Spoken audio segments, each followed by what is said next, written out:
DJ Drum.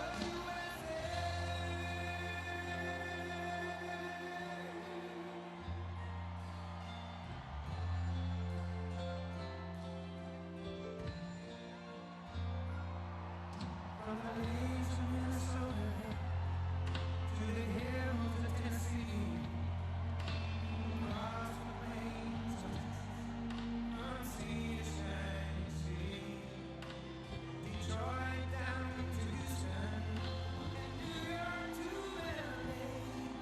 There's pride in every American heart, and it's time we stand and say.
Thank you very much, everybody. Thank you.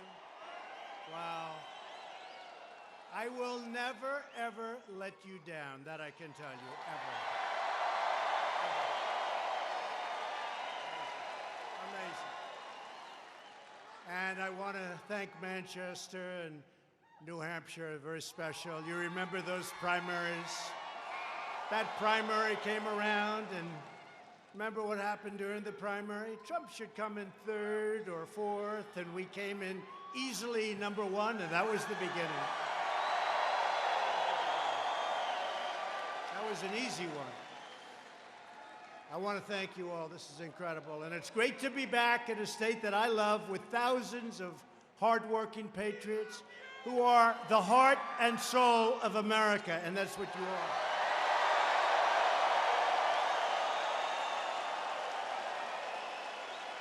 And we're actually here today to officially launch our campaign to win the great state of New Hampshire in 2020.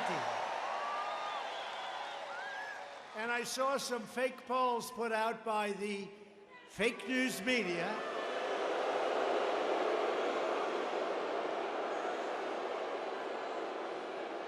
And it said that I'm tied with three of the other candidates, the Democrats. I'm tied in New Hampshire. I don't think so. I mean, maybe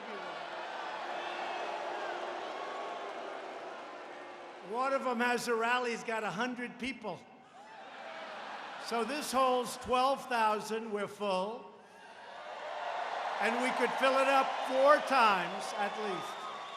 We could fill it up 4 times. But I just want to thank you all. I just think it's going to be a tremendous 4 years. We're going to have a tremendous 4 years.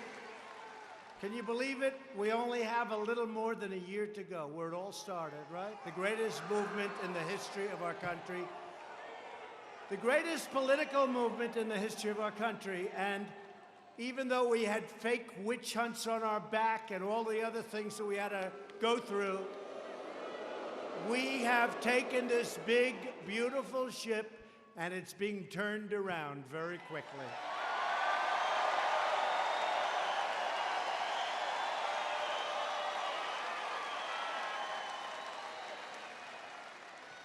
Years ago, we campaigned across the country on a pledge to make America great again, and that's exactly what we've done.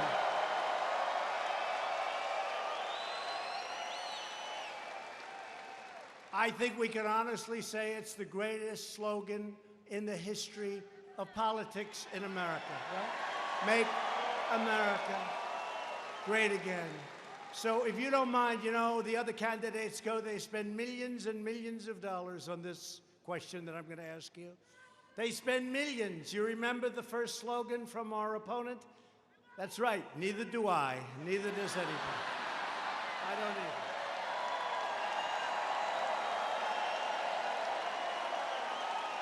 Nobody remembers. The only thing I remember is the first night I went out after I heard it. And I said, see, it's all about her. And they immediately changed it after spending like $1 million. It's all about her. That didn't work out too well. That slogan wasn't too good. So we have to do this. We have to make a decision. Do you give up the greatest slogan in the history of politics in our country? Make America great again, right? So do we give up Make America Great Again for a new slogan? Because look, our country is doing great. We are doing very well with China, despite the fact that they want to have you believe to the contrary. All you have to do is say, China, how you doing? They're not too happy. They're not too happy. They're losing millions of jobs. The tariffs are working, and they're eating the tariffs, by the way. There's no price increase. You know, you got to talk to these people. The fake news. But do we give up?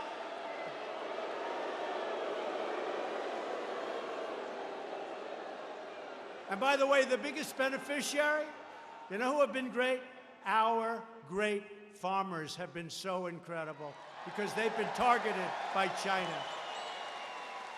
And frankly, they've been targeted for a long time, including by incompetent politicians that have run this country for a long time. So we're making up for a lot of lost ground.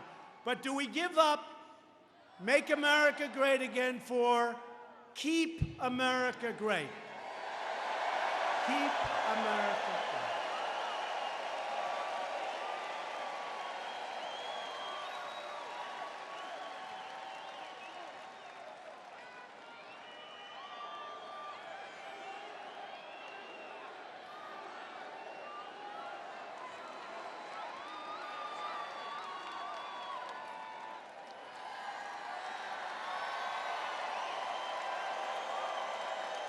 Okay, you ready? Ready? I love this because it's free.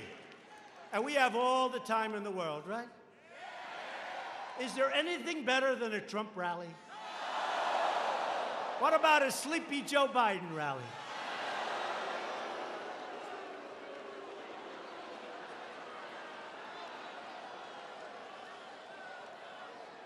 Right?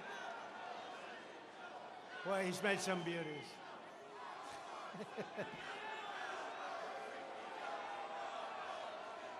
I sort of hope it's him. I don't mind any of them. You got Pocahontas is Rising.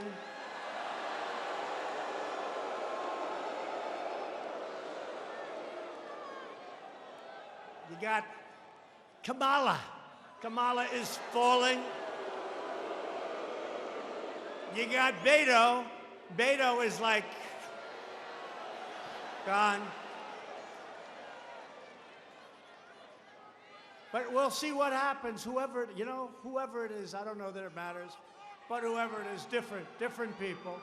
But I don't know. I think Sleepy Joe may be able to limp across the finish line. Might be. But today they announced that they're going to cut way back on his appearances because he is such a disaster. They're going to have fewer appearances. You've heard that, right? This is serious. They're going to cut way back on his appearances. Can you believe it? If I ever did that, it would be over. The fake news would get us, but we don't let them get us, and it is fake. And today, the deputy editor of the New York Times was demoted. Isn't that beautiful? Isn't that beautiful?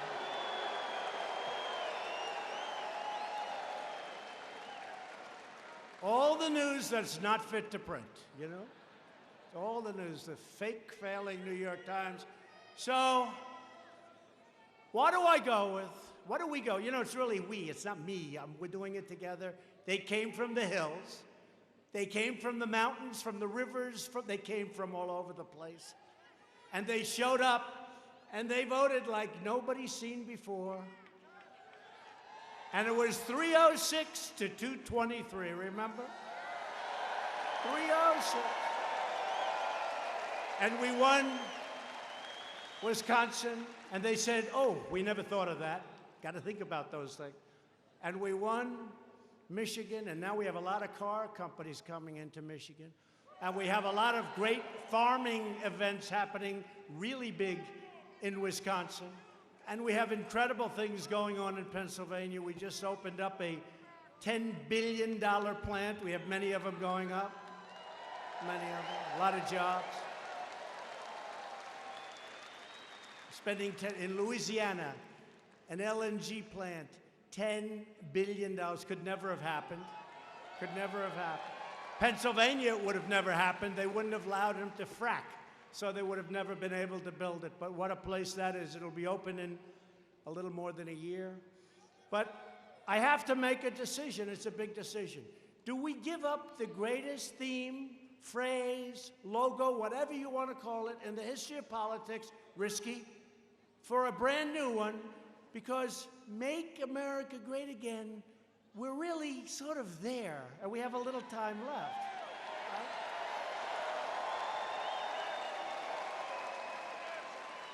And now we have a group of socialists or communists, could be. They're not far away. Now the fake news will hit me on that. How dare he say that?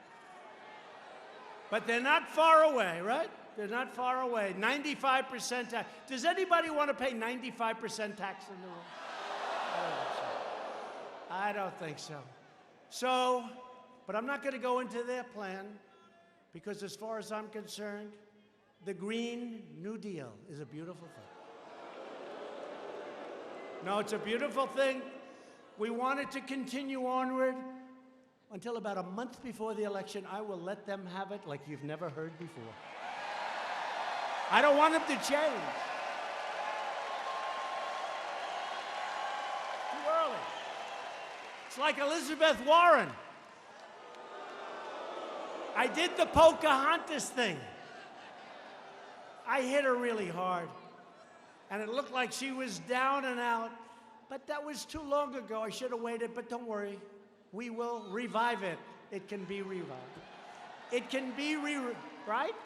It will be revived, and it can be revived very easily and very quickly, and we're going to have some fun in the state of New Hampshire. Now, what do we do? Ready? Let me have first Make America Great Again, then Keep America Great, right? Just applaud like crazy for the one you want to use for this campaign, and there's a possibility we'll use both. There's a possibility we'll use both. Because I hate like hell to give up the one. Is there a possibility we'll use both? Maybe one a little bit less. Are you ready? So we'll start Make America Great Again, and then Keep America Great. Okay? Are you ready? Who's in favor of the campaign theme being Make America Great Again?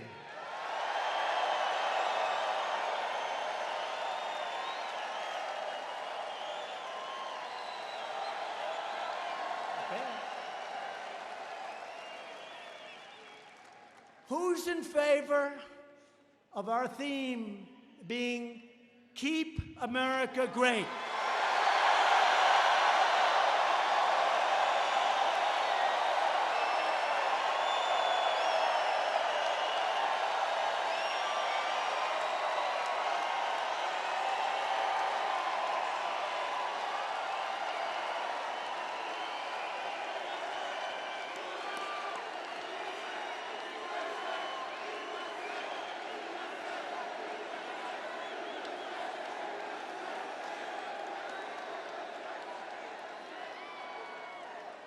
So, oh, wait a minute, this is your hat.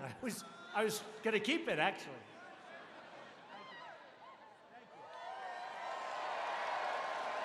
Thank you. Thank you. So that's really been the reaction. I've done this before, big crowds, and it really is Keep America Great, because we have these socialists want to take it away from us. They want to take it away. So it works good. Because until a couple of days ago, and that'll catch up very quickly, we have no choice. By the way, I never said China was going to be easy, but it's not tough, and they want to make a deal. We just spoke to them yesterday. They want to make a deal. They want to make a deal. They have to make a deal. And you know what? It'll be wonderful to make a deal. I don't think we're ready to make a deal. We're taking in billions of dollars in tariffs. And again, China's devaluing their currency. They're pouring out money. The prices haven't gone up, so that means we're taking in billions of dollars. We're not paying for it. And ultimately, their devaluations are going to hurt them very badly. They want to make a deal, and they should want to make a deal. But when you listen to the fake news, look at how many there are. That's unbelievable.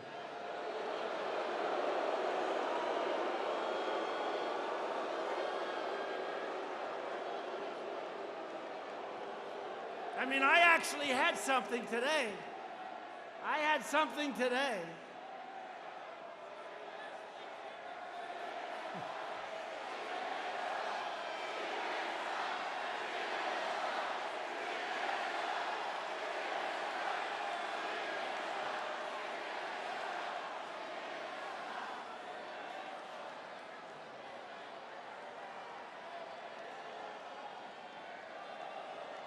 Are we sure that we're in New Hampshire?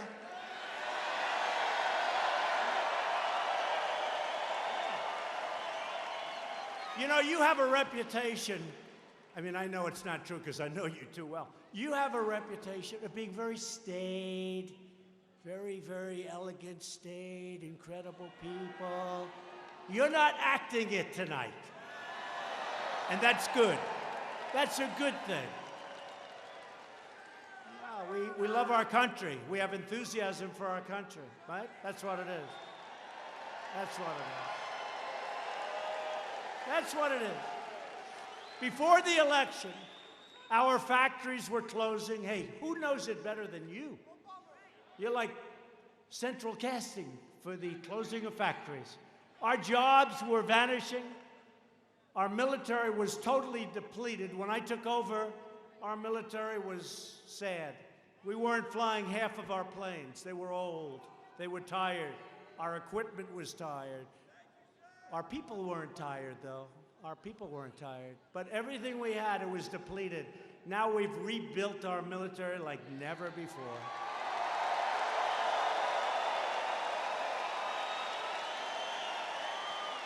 And all made in the USA, just so you know. And our nation was weakened at home and disrespected abroad. They don't disrespect us anymore, folks.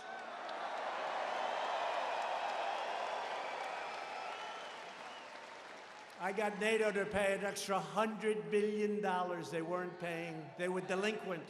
Many nations were, except for 7, many nations weren't paying what they were supposed to be paying. So we're supposed to protect them. They kill us on trade. They have all sorts of barriers and everything else. The taxes are really unfair. The tariffs were ridiculous, what they do to us in Europe. And then we protect them. They don't pay. And I say, I'm sorry, folks, you have to pay. You have to pay. They were delinquent. They were delinquent. And my biggest fan is Secretary General Stoltenberg from NATO. He said until President Trump came along, we were going boom. They would have been finished very quickly. But I'm tired of paying for other nations anyway, I have to be honest with you. Right? And today our nation is stronger than ever before. We're now stronger than ever before. You saw we ended the Iran disaster. How about that? We paid them $150 billion, $1.8 billion in cash. Cash, cash, cash. We got nothing. And they also want to make a deal. China wants to make a deal. And I will tell you, Iran wants to make a deal because the sanctions are not good for them. They are not happy. So we'll see how it all turns out, but it's in good hands. It's in good hands. The United States right now has the hottest economy anywhere in the world. We're rebuilding that awesome might that we were just talking about, our United States Armed Forces. America is working again, America is winning again, and America is respected again, respected like never before.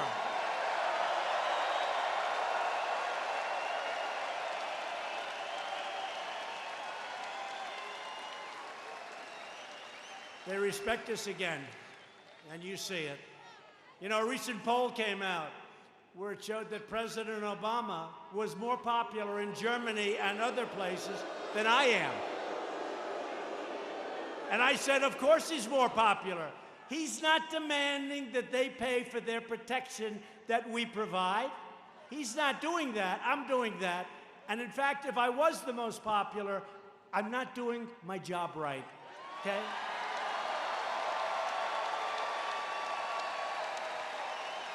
So true. We've created over 6 million new jobs since the election. If I would have said that during the campaign, those people back there would have been headlines, headlines.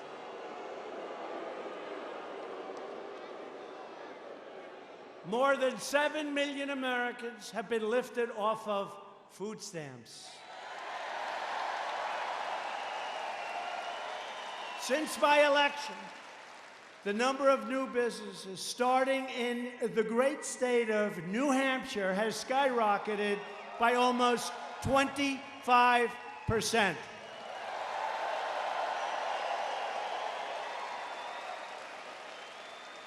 And you can't really go by my election. You got to go by November 9th because, you know, the markets have gone through the roof since November 9th. That's the day after I won the election. So I won the election. The markets went up thousands of points. Things started happening. You started doing things that you would have never, even though I didn't get sworn in until January 20th. But they refused to do that. And let me tell you, if for some reason I wouldn't have won the election, these markets would have crashed. And that'll happen even more so in 2020. See, the bottom line is, I know you like me, and this room is a love fest, I know that, But you have no choice but to vote for me because your 401ks, down the tubes, everything's going to be down the tubes. So whether you love me or hate me, you got to vote for me.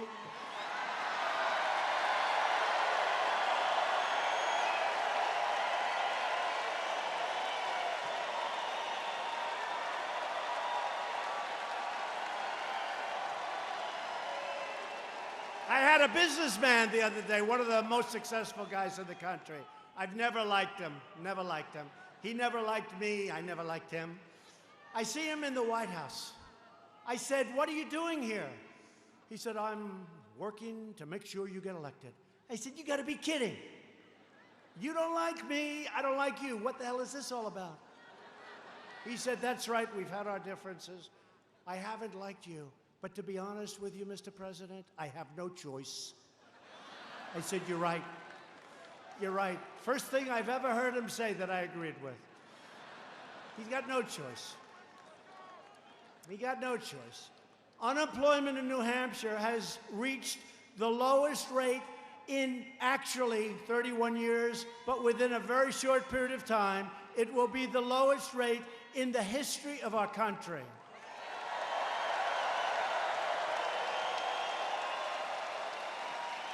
So think of that.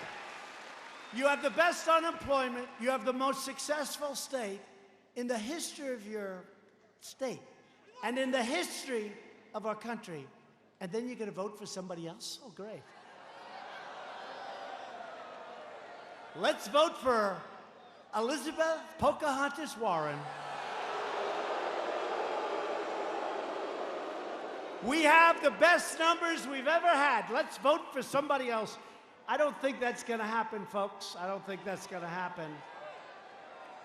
Only with fixed polls does that happen. Unemployment for African Americans, you've heard me say this many times, I'm very proud of it. Hispanic Americans and Asian Americans have all reached their lowest rates ever recorded in the history of our country.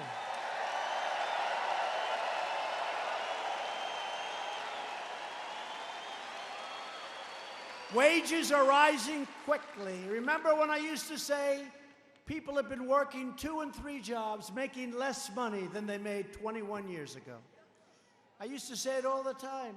Now I can say, for the first time in 20 years, wages are rising, and you know who's the biggest beneficiary? Blue-collar workers.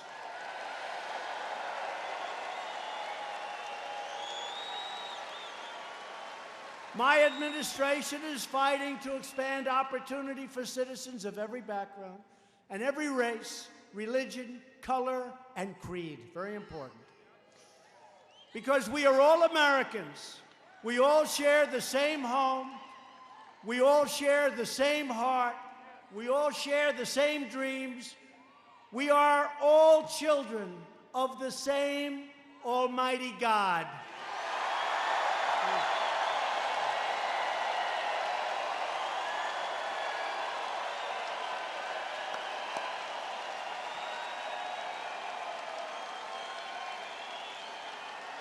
But at the very moment when our country should be coming together to enjoy these wonderful blessings, the radical Democrats are trying to tear America apart. They vilify anyone who doesn't share their extreme views. They slander our law enforcement heroes. You see what they're doing with our police that we love. You see what they're doing? Has anyone ever seen anything like the water being thrown on New York's finest? Have you ever seen it?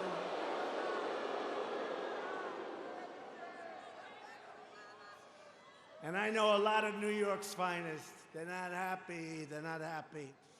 And they are great people. These are great, great, proud people. For that to be allowed to happen is a disgrace. They view everybody as fascist and Nazis. They use the term Nazi. This was a term you couldn't even use it. Now they use it like on a regular basis, a Nazi. He's a Nazi. Think of that. He's a Nazi. You couldn't use it. Now they use it. They accuse our heroic border agents of running concentration camps. And they do an incredible job. And the Democrats don't want to fix the loopholes or asylum. They do an incredible job, our border agents. And they look down upon the hardworking citizens who truly make our country run. But while the Democrats rage and resist,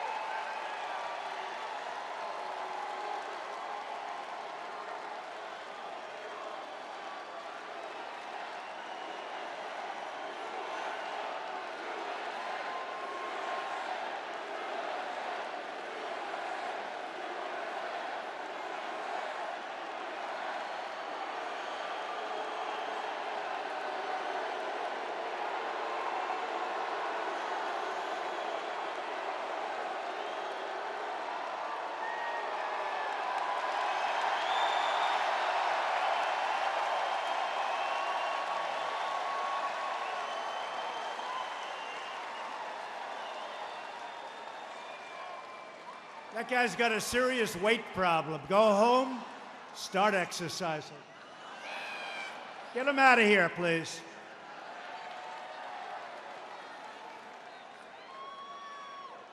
Got a bigger problem than I do. Got a bigger problem than all of us. Now he goes home and his mom says, "What the hell have you just done?" We are continuing our incredible movement, the greatest political movement in the history of our country. There's never been a movement like this, never. Our movement is built on love, and it is. And we love our families, we love our faith, we love our flag, and we love our freedom, and that's what it's about.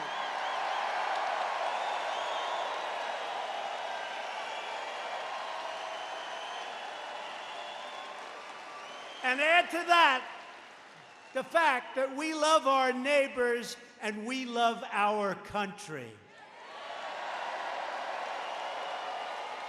Together, we are all united by one fundamental principle: a nation's first duty must always be to its own citizens. Its own. We've got to take care of our own. You haven't heard that from a politician or a political leader in a long time. It's called America First. It's America First.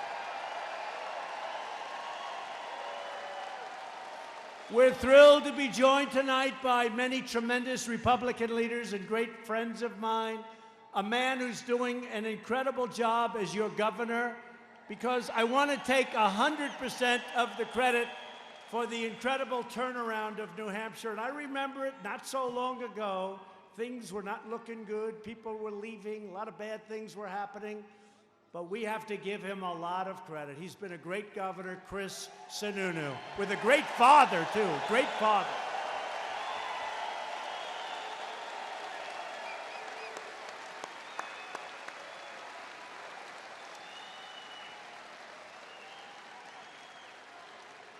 With a great father. His father was tough. Chris, your father was so tough.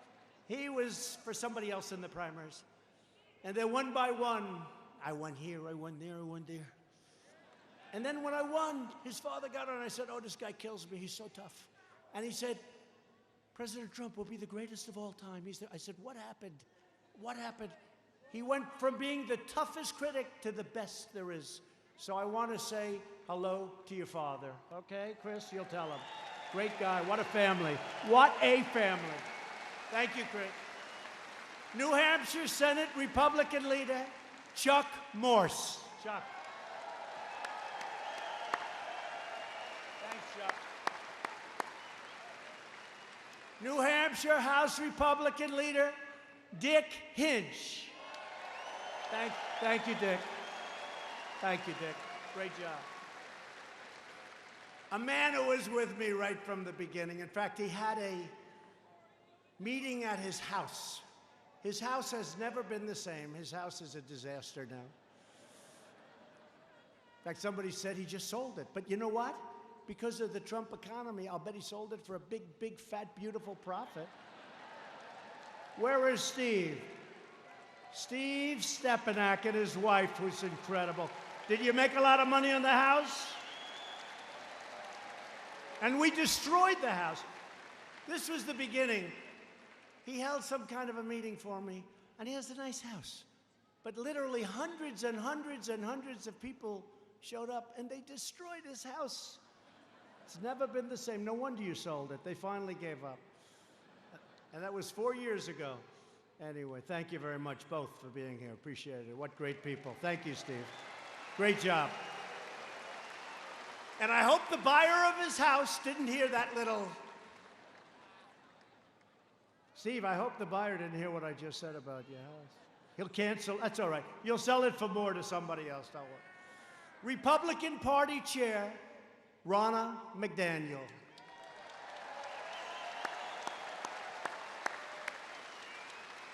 You know, Ronna headed up Michigan. And for many, many years, nobody won Michigan as a Republican. But I used to complain, and, you know, I'd go there and I'd say, they're stealing your car business. I'd go for years. In fact, 5 or 6 years before I even thought about running, for whatever reason, they named me Man of the Year in Michigan. I said, how come? I didn't even understand it myself, but I was named Man of the Year. I wasn't even political. That was years before I did this. But I was always complaining that our car business is being stolen. I mean, it's sort of obvious, right? Mexico now has 32% of our car business. It all left the state of Michigan. We are bringing it back at a level that nobody's ever seen before, our car business. But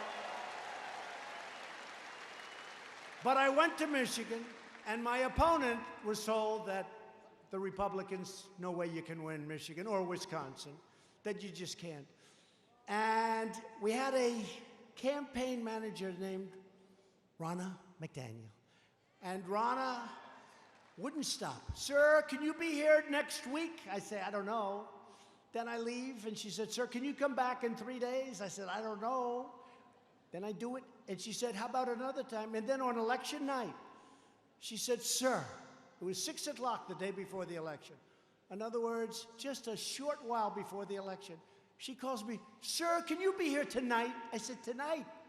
And by the way, you know where I was? I was in New Hampshire. That's right.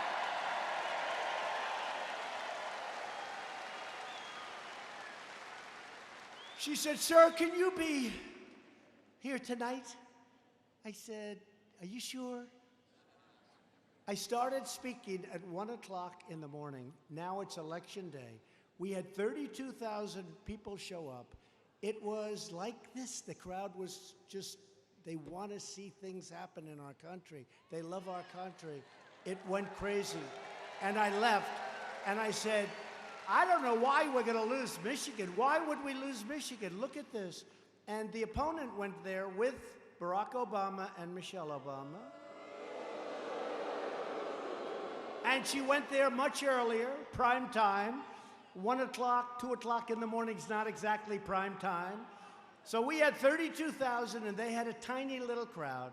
And I looked at my people, and I said, I know we're not supposed to win the great state of Michigan, but I think we're going to win Michigan, and we won Michigan, and we won Wisconsin. We won Wisconsin.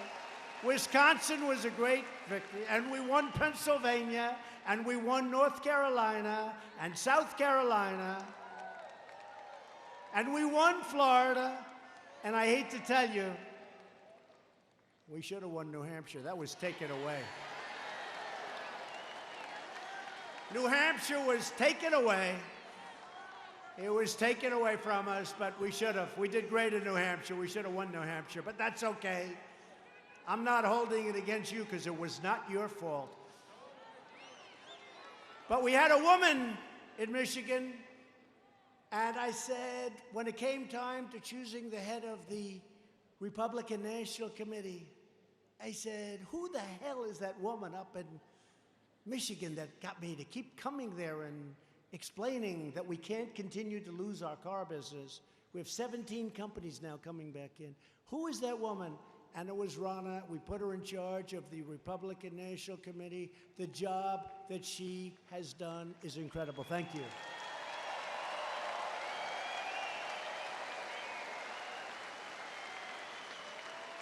And the same with another man, our campaign manager. He started off as a computer genius. And remember when they used to say that the Hillary Clinton campaign is highly sophisticated? Highly sophisticated.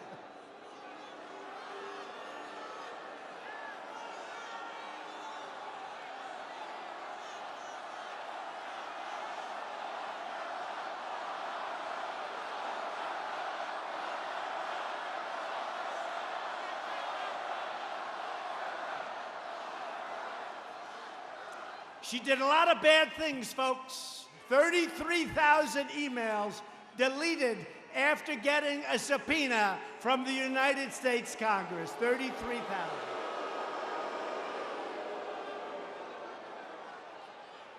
Remember, she said it was about her daughter's wedding and yoga classes. 33,000, yeah.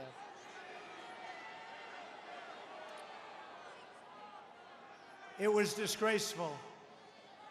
I will tell you this, we now have a great Attorney General.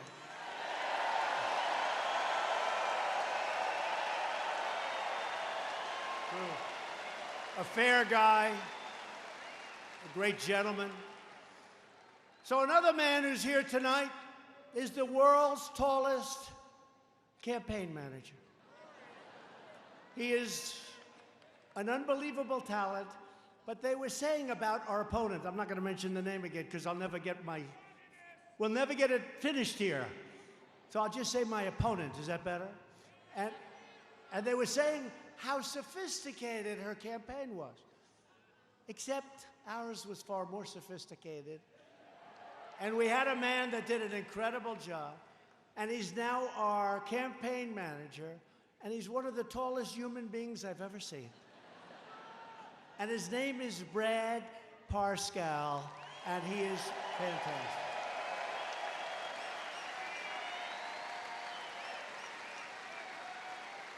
It's nice when you don't have to look for anybody. You just look over and you see a guy who's twice as tall as everyone. Great job, Brad. Thank you. How are we doing, Brad? Good. Doing good. Got great poll numbers. We got great poll numbers in a lot of states. Ohio, Iowa. You know, Iowa, every week that they campaign, our numbers go up. They're winning Iowa. We gave them ethanol, which is very important, a lot of things for Iowa. But every week we seem to be going up in Iowa because they're campaigning in Iowa. Wherever they go, our numbers go up. Somebody's going to have to explain that one to me someday, but we like it. A man who's a friend of mine, who was the greatest mayor in the history of New York City.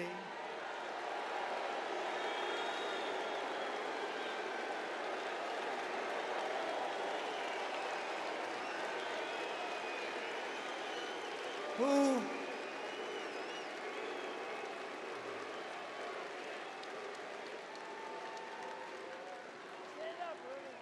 stand up, Rudy. Rudy Giuliani.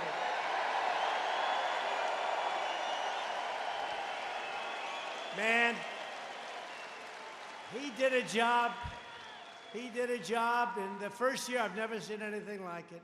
New York was crime infested. We had problems. We had problems like nobody would believe. And Rudy went in there and he did the job. And people loved him for it. It wasn't like, oh, gee, he's a horrible person. People loved Rudy Giuliani. He was a great, great mayor. So thank you, Rudy, for being here. Thank you.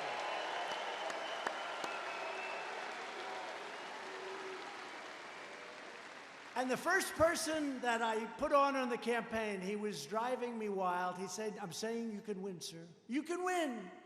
I'm telling you, you can win. He loves this state. He's from this state. He said, you can win, sir.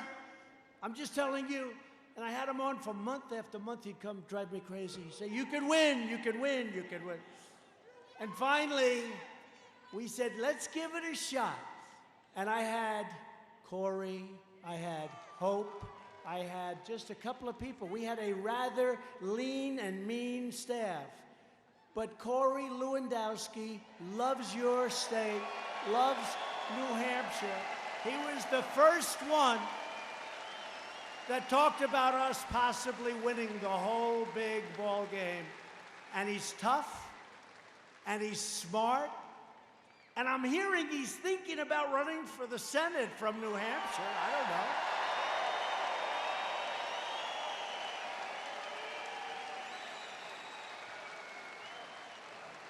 I think it'd be tough to beat.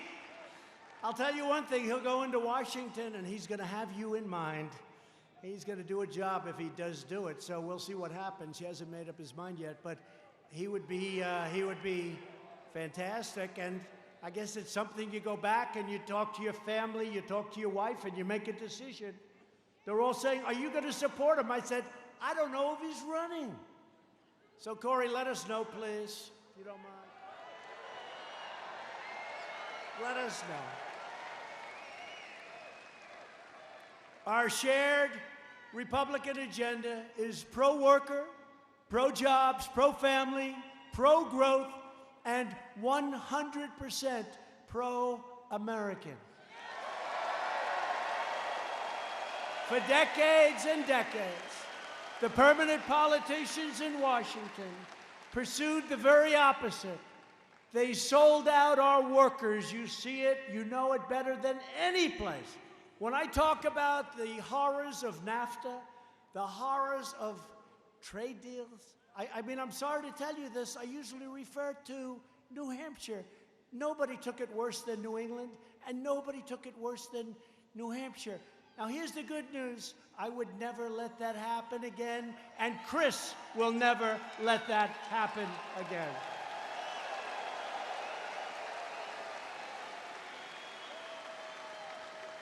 Is there a doctor, please? Doctor in the house? Thank you. Doctor in the house.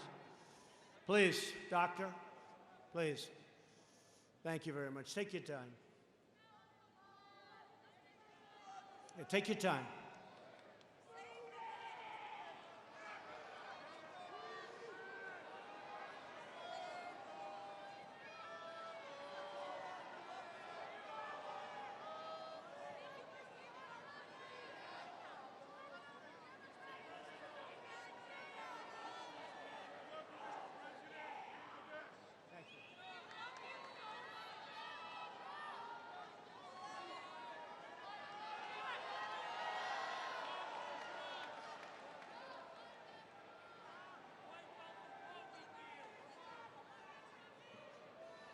Take your time, fellas. Plenty of time.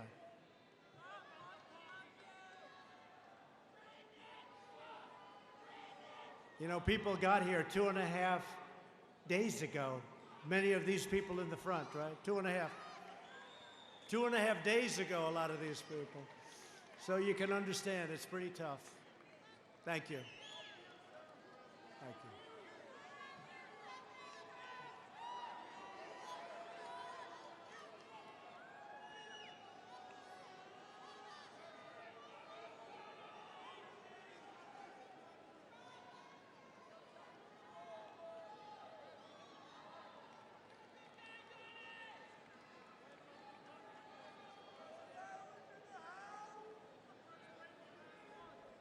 That's okay.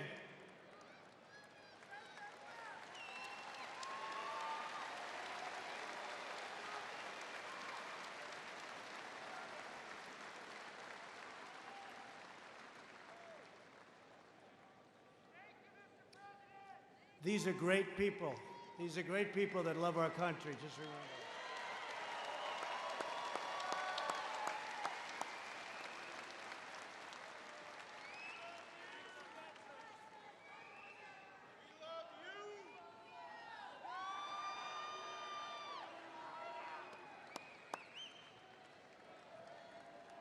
Thank you very much. Thank you. Thank you very much. Pretty good. Pretty good. So our politicians shipped away our jobs, shed our sovereignty, surrendered our dignity, and saddled our nation in one foreign debacle. after another. And we're still here. He just said it. We're still here, you better believe it. And we're here stronger than ever before we're here. But all of that ended the day that I took the oath of office. The American people are in charge of their country again.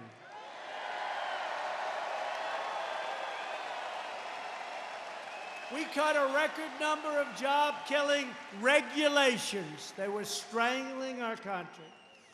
We cut more regulations in 2.5 years than any other president in their full terms. 4 years, 8 years, or in one case, more than that. Cut more than anybody. To get relief to working families, we passed the largest package of tax cuts and tax reforms in the history of our country. You're making a lot more money. You're making a lot more money, and you see it, and you know it because you see it in your paycheck every week. We ended last administration's cruel war on American energy, and we are delivering a policy of American energy independence like you've never seen before. And in fact, if you look at the straits where we're having all of the problems, you look at the straits, number one, they're not touching our ships. They're not playing with our ships. They're taking them from this country, from that country, from that country. But you know what? Very importantly, we have very few ships going there anymore because we don't need that oil and gas.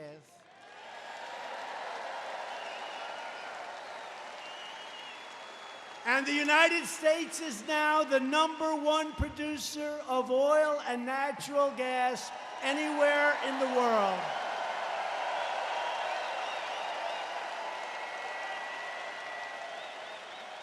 Every leading Democrat has pledged to abolish the American oil, coal, and natural gas industries that are fueling our economic boom. Can you imagine this? We're sitting on great wealth. They want to take it away from us. And the alternatives don't have the power. They don't have the power. They want wind. Wind. Wind is oh so beautiful as long as you don't have to stare at a windmill and your house goes down in value like to nothing. Steve, if you had a windmill anywhere near your house, you would have gotten 1/3 the price you got, Steve. That's true, by the way. Steve's too smart to let that happen. We won't let them take it away from you. We are reversing decades of calamitous trade policies that shattered New Hampshire and your factories. They shattered your communities, and they shattered American power and American prestige all around the globe. New Hampshire lost 1 in 4 manufacturing jobs following NAFTA and China's entrance into the World Trade Organization. 2 of the worst deals ever in the history of our world, not just our country. Election after election, politicians came to your state pretending to have the courage to stand up for the American worker. Then they went to Washington and let other countries push them around and special interests buy them off and steal your jobs and take your companies. That's what happened. Me, I don't care about their campaign contributions. It doesn't matter to me, folks. We want to do a job. We want to do a great job. And we're setting records. And you know who's sending us the money? The small donors. We have big donors, but we have small donors are sending us the money for the election. Pretty amazing. That's not supposed to happen to a Republican. But it's happening to this republic, and it's happening to you. Every vow that politicians made was broken, every hope was dashed, and every promise turned into a total betrayal of New Hampshire and of our country. But in this administration, we have something those sellout politicians could only dream of. It's called strength and commitment. We don't play games. We don't play games. After years and years of building up other countries, we are finally building up our country, standing up for our jobs, our workers, and standing up for our dignity.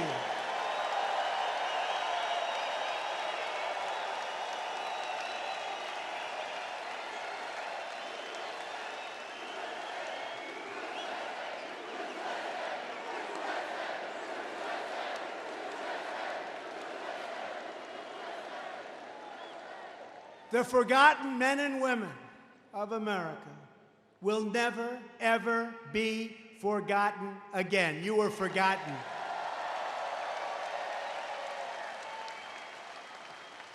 The last administration, with Sleepy Joe and Obama, tried to ram through one of the worst trade deals ever negotiated, worse than NAFTA, worse than WTO.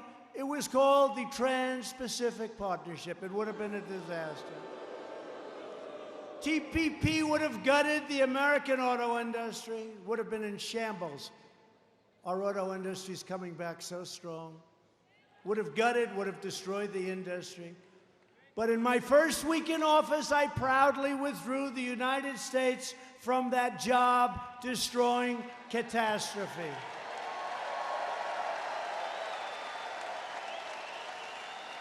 And we're imposing beautiful, well-placed tariffs, money comes in, on foreign countries that cheat our workers, steal our jobs, and break all the rules. I'm sorry. And by the way, they've been changing and charging tariffs on us for years.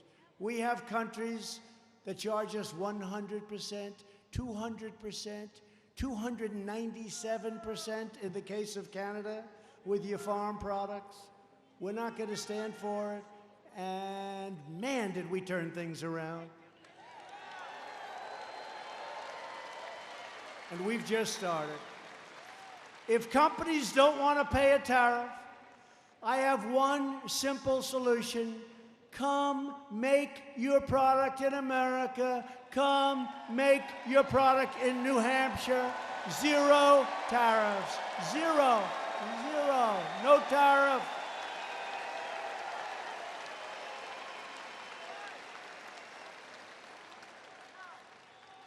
Together, we're restoring this nation's industrial might, and we are doing it with American iron, American aluminum, and American steel. We're doing steel.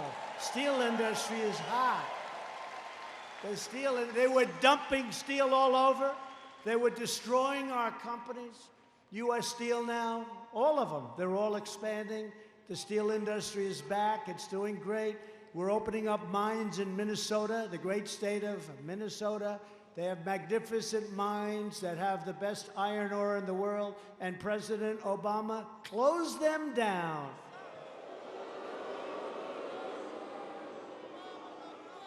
Maybe we can get Representative Omar from Minnesota to open it up, but I don't think so.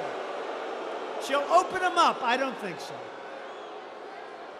Representative Omar, that's another one. We're replacing NAFTA with the brand new USMCA. That's Mexico and Canada. Great deal. The USMCA will create countless jobs for farmers, manufacturers all across the state. We need Congress to pass the USMCA immediately. We'll make it a bipartisan deal. We don't even want credit. The unions benefit, the non-unions benefit, everybody benefits. It brings it back to fairness, and it makes it very hard for our companies to leave our countries, go to Mexico or Canada. We lose all our jobs, we lose all our taxes, we end up with empty factories and plants. It makes it almost impossible. We're not going to have that. That was my one rule that I had to have. It's going to be very, very hard for companies to do that. I've also taken the toughest ever action to stand up to China's chronic trade abuses. Earlier this month, the U.S. government officially labeled China for the first time ever a currency manipulator, another promise kept. While others allowed China to freely loot the U.S. economy, $500 billion a year, not million, billion, with a B.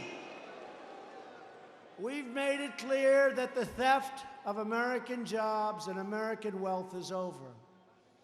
Yet, today, the Wall Street Journal editorial board and some others continue to publish foolish articles that demonstrate that they understand nothing about trade or business, nothing. They advocate only economic surrender. They actually say, go to China, take off the tariffs, make a deal. I lose all the cards we take off the tariffs. We don't have any cards. Think of it. They say, go to Europe. By the way, the European Union is worse than China, just smaller. It treats us horribly. Barriers, tariffs, taxes, and we let them come in. It's worse than China. Many of us come from there. I do. That's what it's got going. That's about it. They treat us really badly. And many others, many others. India tariffs us probably higher than any nation anywhere in the world. We have tariffs of 100% on products and much more than that. India.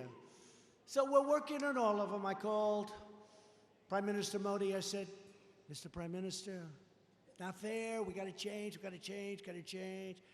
And we're talking to them very seriously. We're talking to a lot of places. But when the Wall Street Journal comes out and they say, no, take the tariffs off. Go and talk to China.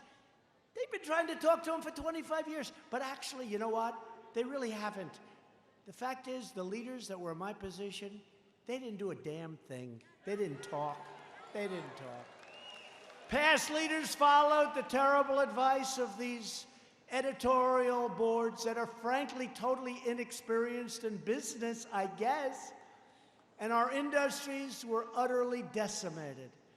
Globalism enriches foreign countries at our expense. Globalism. I love our country. I'm the President of the United States of America. I'm not the President of the world.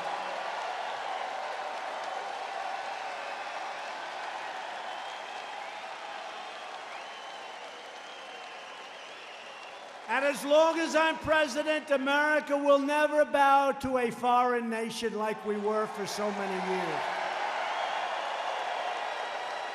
As we restore our prosperity, we are also restoring public safety. We are fighting to reduce violent crime. You see so much it over the last 25 years, so much crime. And ensure that every American can live in safety and peace. And yet, with all that you see, we've had one of the best years of crime prevention that we've ever had. Wouldn't seem that way, but it is one of the best years because those gentlemen that we just saw, law enforcement, they do a great job.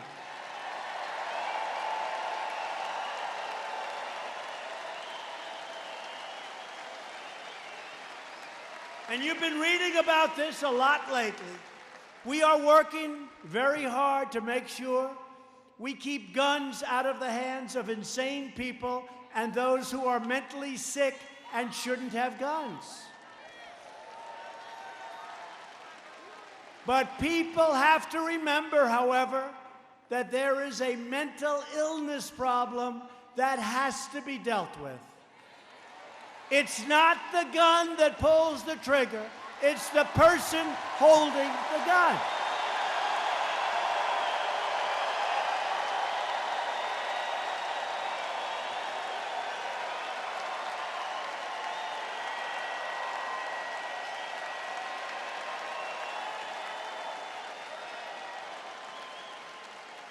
Years ago, many cities and states, I remember it so well, closed mental institutions for budgetary reasons. They let those people out onto the street. You probably have your examples up here. I can tell you in New York, they closed so many of them, and they let really seriously mentally ill people out on the streets. And you see plenty of them today, even today. We're going to have to give major consideration to building new facilities for those in need. We have to do it. And at the same time, we will be taking mentally deranged and dangerous people off of the streets, so we won't have to worry so much about that. A big problem. We don't have those institutions anymore, and people can't get proper care. They're seriously ill people, and they're on the streets. We can't make it harder for good, solid, law-abiding citizens to protect themselves. We will always uphold the right to self-defense, and we will always uphold the Second Amendment. We will.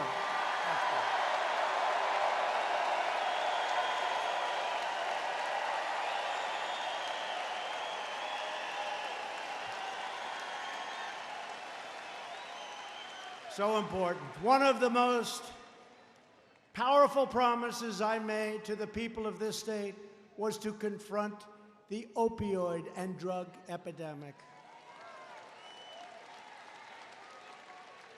I used to go around New Hampshire more than any state, and you'd say, "Sir, the state is infested."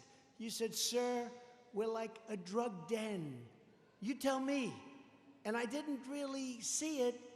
And then I met with the police officers and fire departments and all the people that do, and you just seem to have a bigger problem. And by the way, the wall is being built.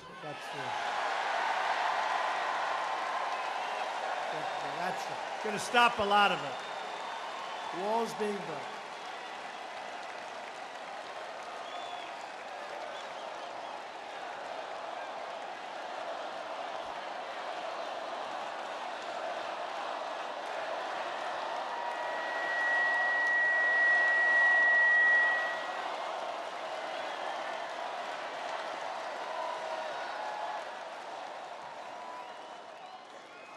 It's being built. You know, we have the fake news, you know about that, where a wall that's lying on the ground in a very important section.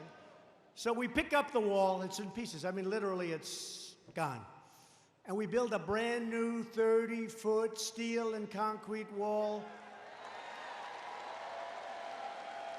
And the fake media said, he didn't build a wall, that's just renovation. There was no wall. It's lying on the ground. People walk right over it. It's rotted, rusted, gone. We take it away. We put a brand new wall up. They give me no credit. You know why? Because they're fake news. That's why.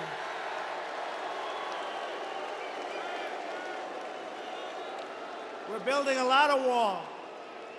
The Army Corps of Engineers is doing a great job. They're doing a great job. Since I took office, we've attacked the challenge with everything we have. We have secured a record $6 billion in new funding, opioid. We vastly increased the distribution of overdose-reversing drugs, which are pretty amazing things.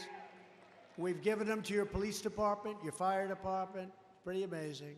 We have reduced the total amount of opioids prescribed by 34%. And the Department of Justice has prosecuted more than 3,000 defendants in opioids-related cases. And our public awareness campaign about the terrible suffering that drugs inflict has already reached 58% of all young Americans. I said that you have to show them. We're doing ads, beautiful ads, shows them, and you've seen them. I don't even want to describe them. They're brutal. But we're doing ads on television and papers about how bad it is for children so they can see it. Because the greatest thing we can do is not get people started on drugs, right? Not get them started. It's hard to get off. You know, we can get them off, and we're doing it, and it's been done, but it's hard to get off. If they never start, it's real easy.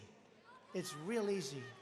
So we're trying to get young kids. You won't see the fruits of this labor for a little while because it takes a while, but we are working so hard on advertising and promotions to tell young kids, children, how bad drugs are, how dangerous they are, how horrible they are, how they destroy your brain, how they do so many bad things. And they're really very tough ads. They're hard-hitting ads, and I think they're having a big impact. You'll see. Over time, you'll see. But we still have much work to do. But as a result of these efforts, last year we saw the first nationwide decline in drug overdose deaths in 31 years. It's pretty amazing. And at the center of America's drug crisis is the border crisis. Vast quantities of deadly narcotics are being smuggled across the border, including meth, cocaine, heroin, and fentanyl. And as part of my trade deal with China, it's been very important. And President Xi said he's going to do it. So far, he has not done it. But I said, you have to stop sending us fentanyl. Have to. And you have to criminalize in China the making of fentanyl. And so far, he has not come through, but I think he will. You'll know. You'll know. Yet Democrats want to open borders, and Republicans want strong borders. That's your difference. One wants open borders. Who can even think of an open border? Think of it. Even though many people that come into our country are wonderful people, they're still coming in illegally. They're not coming in through merit. But what about the bad ones? We have serious, serious criminals that want to come in. And if we had open borders, they would be flowing in like you've never seen before. Democrats want open borders. They don't mind crime. We do mind crime. And that's the way it is. Democrats also support deadly sanctuary cities.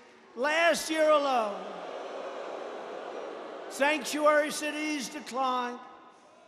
More than 17,000 requests from federal authorities to hand over criminal aliens already in their custody. In other words, 17,000 criminal aliens were released by these cities directly into U.S. communities. You don't understand even what the hell are they doing? What are they doing? 17,000. Republicans believe our cities should be sanctuaries for law-abiding Americans, not for criminal aliens. And we will always support the amazing heroes of ICE and Border Patrol, and we will always support law enforcement.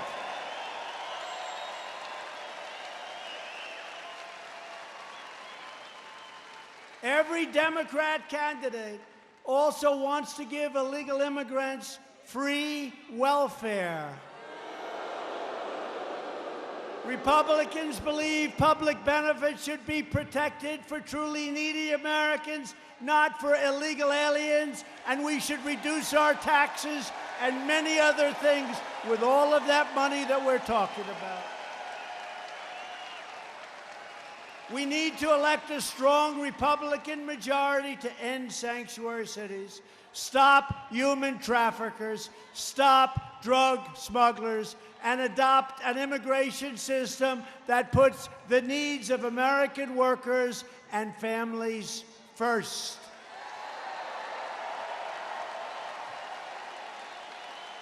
It's also time for Democrats to join with us to protect the sacred integrity of our elections by supporting voter ID, voter identification.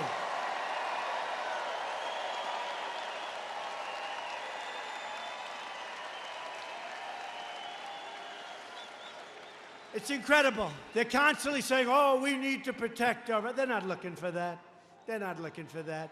We say, what about voter ID? In other words, you have a picture, you have to go up. What about voter ID? That they don't want to do. But we need voter ID.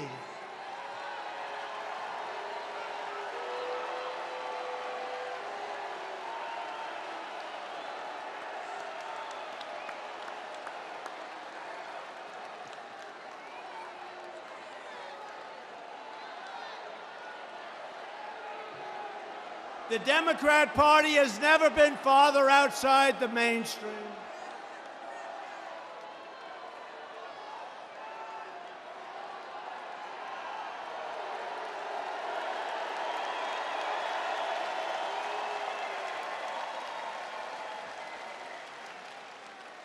Where do they come from?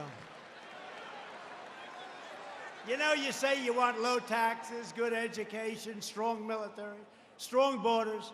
You want to have safe homes. You want a house. You want low interest rates. You got low interest rates, the lowest ever. Got low interest. It's a good time to refinance your house, by the way. Great time. You got everything. And then you see these people, they're against. They have no idea what they're doing. They have no idea what they're against. Every major Democrat running for president supports a massive government takeover of health care that would raid Medicare and destroy the private health insurance plans of millions of American families that they love. My administration is defending your right to choose the plan and the doctor that is best for you.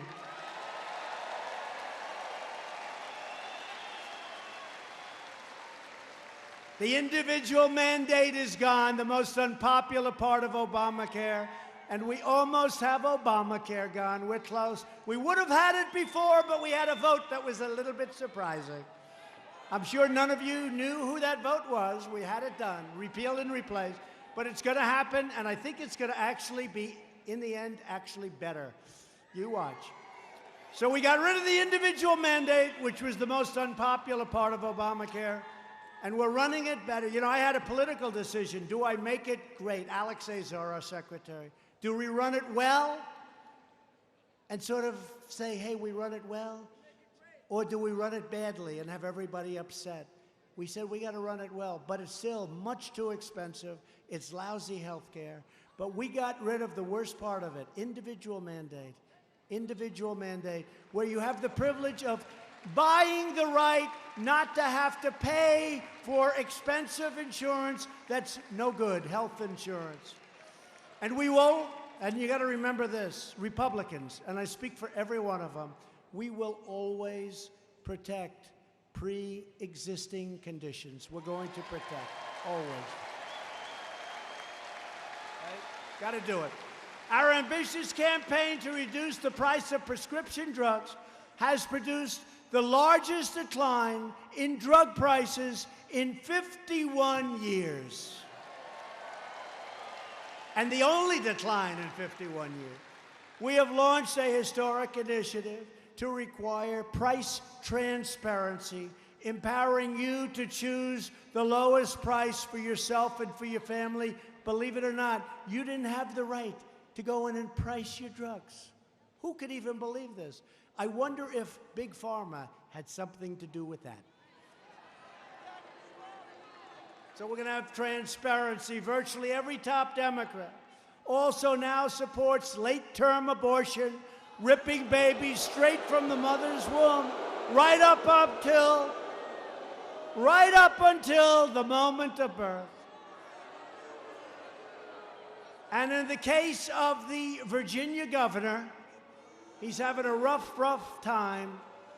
In his case, the baby is born.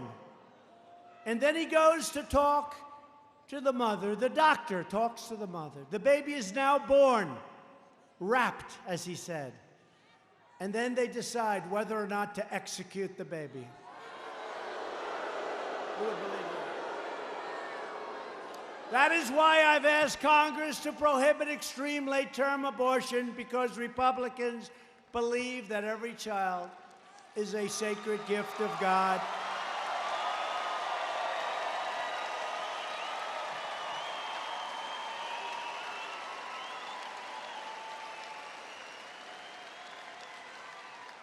Hard to believe, isn't it? Democrats are now the party of high taxes, high crime, open borders, late-term abortion, and socialism. The Republican Party is the party of freedom. We are the party of the American worker, the American family, and the American dream, and I'm fighting for you each and every day.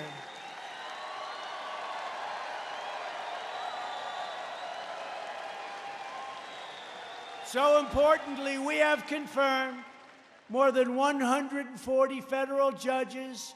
Within 90 days, it will be 179 federal judges. Thank you very much, President Obama. Thank you very much. I don't know what happened to them, but I came to office and I had 138 judges that were not appointed by President Obama. So I say, thank you, Mr. President, very good. And they'll say, he was a great president. Oh. The fake news, he was a great president. If he was a great president, how come he left me 138 judges to appoint when everybody says that's the single most important thing a president of the United States has to do? Great president. He was great. He was a great president. And these judges will apply the laws written, including we appointed 2 great Supreme Court justices, Neil Gorsuch and Brett Kavanaugh.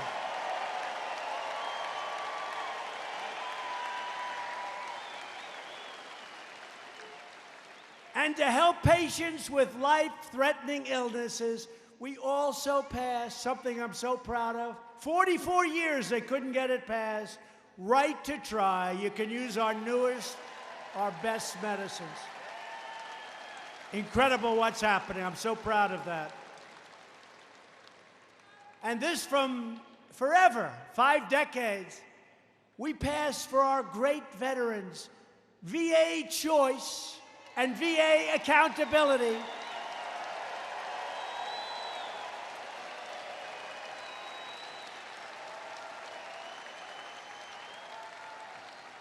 And one of our great friends, who's a veteran, who's been with me in New Hampshire. I don't know where you are.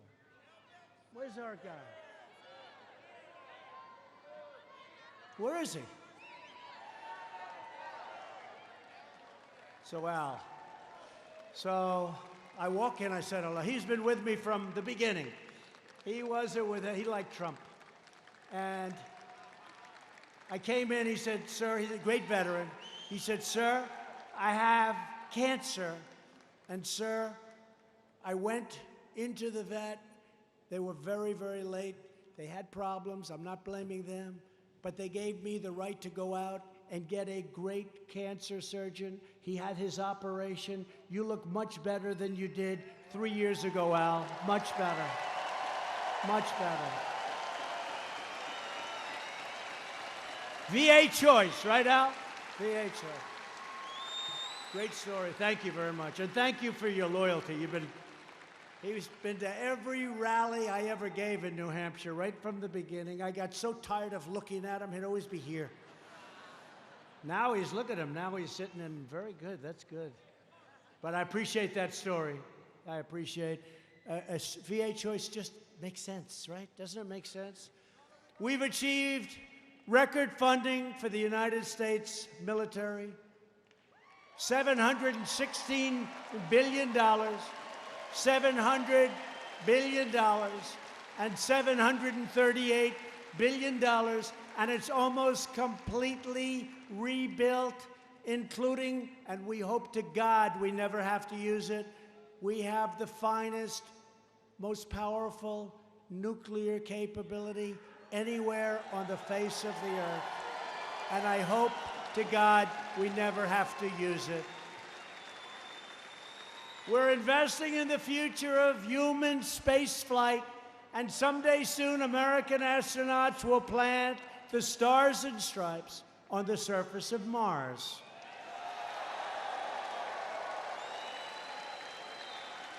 And I told my guys at NASA, you know, NASA, when we took it over, it was exhausted.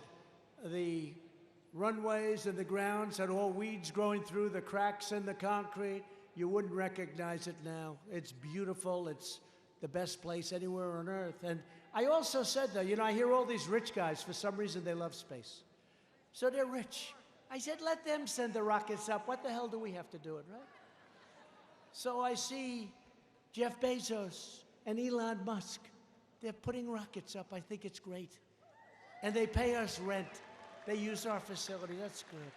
But we're also doing it. And NASA has some of the greatest plans we've ever had. These are great people, great scientists. But we also let the private sector put up rockets. The one which recently went up, and you see the engines coming back down, and they're coming. There's no wings, no nothing. It's almost like, what are we watching? Is this fiction? And they come down, and they save all of the propellants, all of the really the most expensive parts. They're able to save it by bringing it back right to where it took off. Who would think they could do this? I never saw this before 6 months ago, but they're doing it now more and more. They're saving a lot of the most important and expensive parts of rockets. So we have a lot of rich guys paying us a lot of rent, but we're also doing it ourselves. To protect America's security, I withdrew the United States from the horrible, one-sided Iran nuclear deal. I recognized Israel's true capital and opened the American embassy in Jerusalem.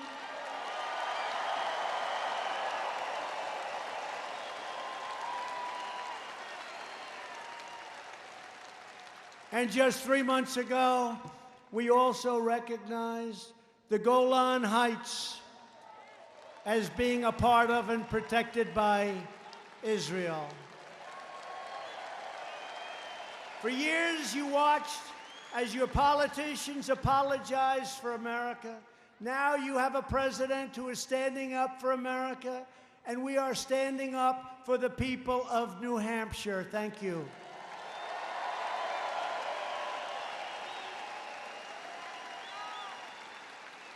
And you must never forget the 2020 election right around the corner.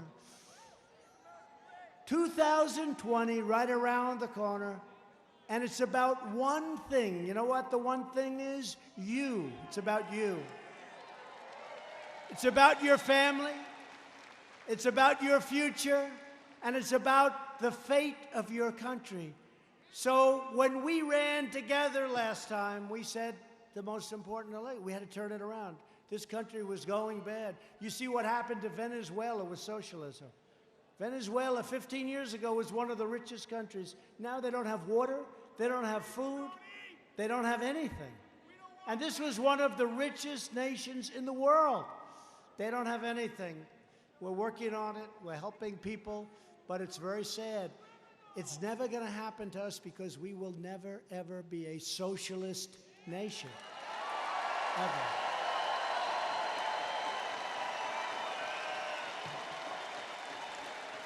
No matter what label they use, a vote for any Democrat in 2020 is a vote for the rise of radical socialism and the destruction of the American dream. We have a dream. It's a great dream. This is the destruction of the American dream. We begin this campaign tonight with the best record, the best results, the best agenda, and the only positive vision for the people of New Hampshire and for the people of America.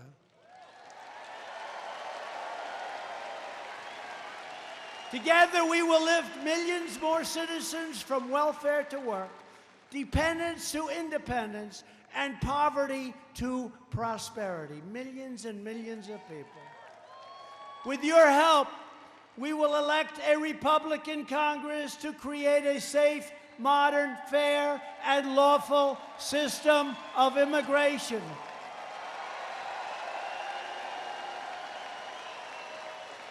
We will enact trade deals that are already happening that ensure more products are proudly stamped with that beautiful phrase, made in the USA. We will achieve new breakthroughs in science and medicine, ending the AIDS epidemic in America and finding new cures for childhood cancer. And something I never thought I'd be able to say, within 1 decade, the AIDS epidemic in the United States will be gone. Think of that. Did you ever think you were going to hear that? No, did you ever think you were going to hear that? The work they've done on AIDS is incredible. It's an incredible thing. When they told me that, it's just shattering. It breaks your heart what's happened. But think of it, in 10 years, the AIDS epidemic will be eradicated. So great. Who thought that was going to be happening? Who thought I'd be able to get to say that so early in what we're doing together? We will defend privacy, free speech, free assembly, religious liberty, and the right to keep and bear arms.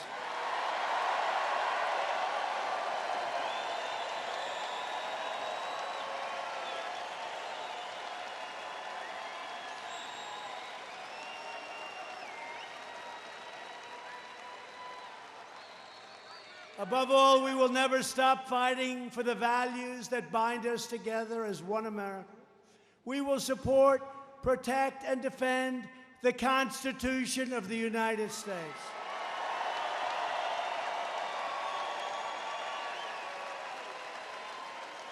We will stand with the incredible men and women of law enforcement. We believe in the dignity of work and in the sanctity of life. We believe that faith and family, not government and bureaucracy, are the true American way. We believe that children should be taught to love our country, honor our history, and to always respect our great American flag.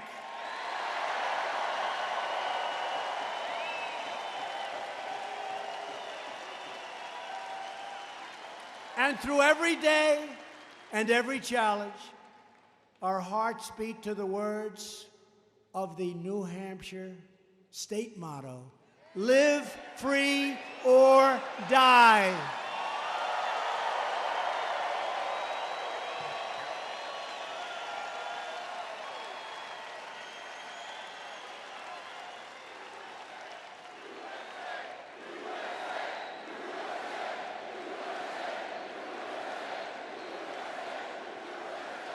We are fighting for every American mom and dad who wants to protect this land of liberty for their precious, beautiful children.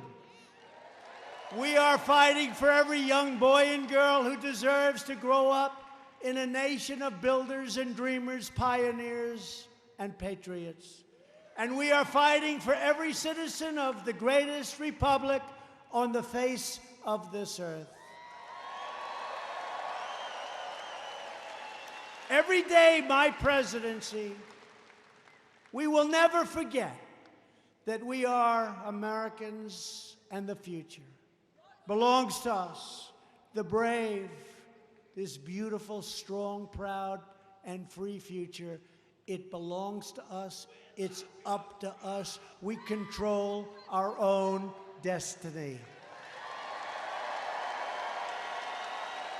And with your help, your devotion, and your drive, we are going to keep on working, we are going to keep on fighting, and we are going to keep on winning, winning, winning.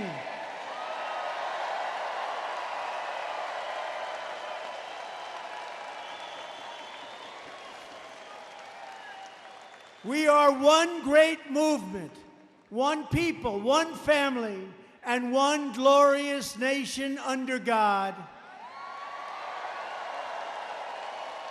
And together we are making America wealthy again. We are making America strong again. We are making America safe again. And we are making America great again. Thank you, New Hampshire. Thank you.